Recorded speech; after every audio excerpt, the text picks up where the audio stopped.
Hi, this video is to demonstrate the Picot Cast-on. As you can see, the bottom edge of these gloves here have got a very pretty decorative cast-on known as the Picot Cast-on. So the Picot Cast-on is a 2-needle cast-on.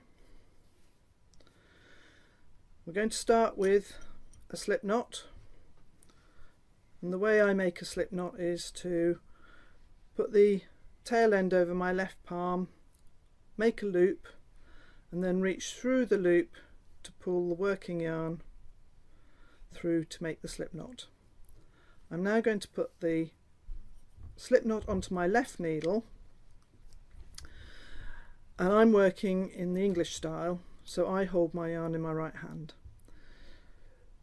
It's basically a cable cast on technique. So I'm going to make my first stitch, twist it on to the needle, and I need to cast on 5 stitches in total at the moment. So it's 2, 3,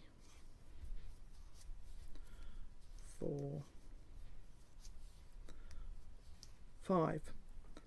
Having cast on 5 stitches, I'm now going to knit and cast off 2 stitches. So I knit the first stitch, knit the second stitch, cast one off, knit the third stitch, cast off a second stitch. So that's my 2 cast off stitches. I now have 2 loops on my left needle and 1 loop on my right needle. And I'm going to transfer the loop from my right needle to my left needle and start again. So I now want to cast on 4 stitches. I've already got 1 stitch, so I now cast on 4 more stitches. 1, 2, 3.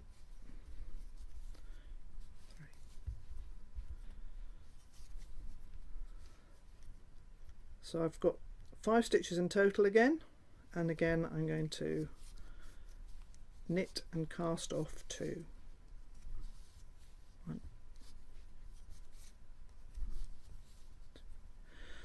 So I've got 2 groups of 2 on my left needle and 1 on my right.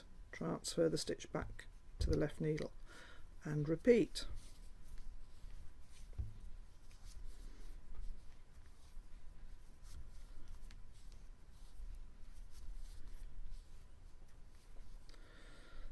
So as you can see, the repeat is to cast on 4 more stitches and then knit and cast off 2.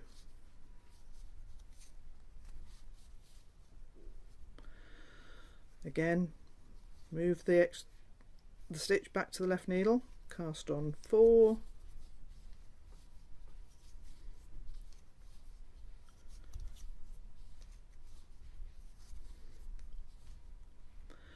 and then knit and cast off 2.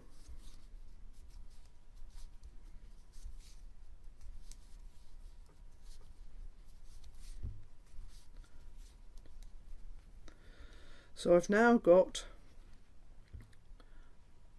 9 stitches in total, 2, 4, 6, 8, 9. I want to cast on 12 stitches, so I'm going to do 1 more repeat, slip the stitch across, cast on 4 stitches.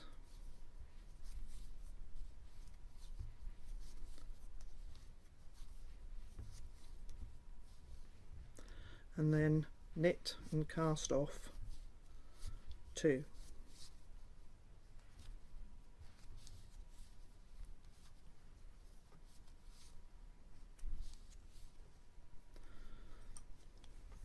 So now I have 10 stitches in pairs, 1, 2, 4, 6, 8, 10, and I've got 1 stitch on my right needle, but I want an even number of stitches to work my first row, so I'm going to slip the stitch back to the left needle and just cast on 1 more stitch. And as you can see, the stitches are in pairs across the needle with a little gap between each pair of stitches. If you want to work in garter stitch, you can just knit the row, and it gives a very nice decorative edge and works really nicely for children's garments. If you want to go into a rib stitch, for example like the mittens I was showing at the beginning, I've worked a knit to purl to rib, but I find when I use this cast on that I like to work it so that either the knit to or the purl to go across the gaps. So if I start my row of knit to purl to rib, I'm going to actually start with knit 1, and then I'm going to do purl 2, so that the pair of purl stitches crosses the gap, and then I'm going to go back and do knit 2, which crosses the 2 stitches of the next gap, and purl 2 again,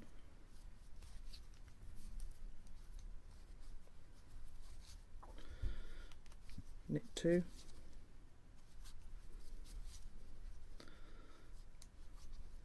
purl 2, and then that will leave me with 1 knit stitch at the end because I had 1 knit stitch at the beginning. So I've got a knit 1 at the end of the row. I'm just going to knit a second row so that you can then see how the cast on edge sits.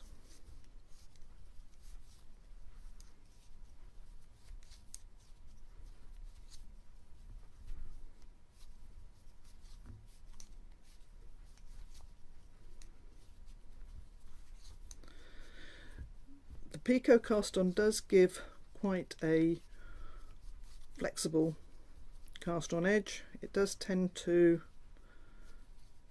stretch out a little bit, so if you were using it on the bottom of a garment you would probably be working it with a smaller needle anyway, but when we've got it in rib here, it pulls the knitting in across the gap rather than having the gap kind of lining up with the change in the stitch pattern, which personally I think works better.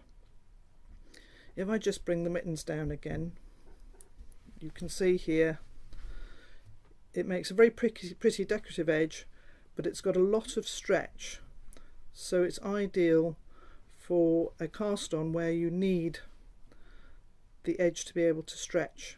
It's particularly good for the top of socks if you like to have a little decorative edge on the top of socks, and in this case this is obviously on the bottom of a mitten or glove.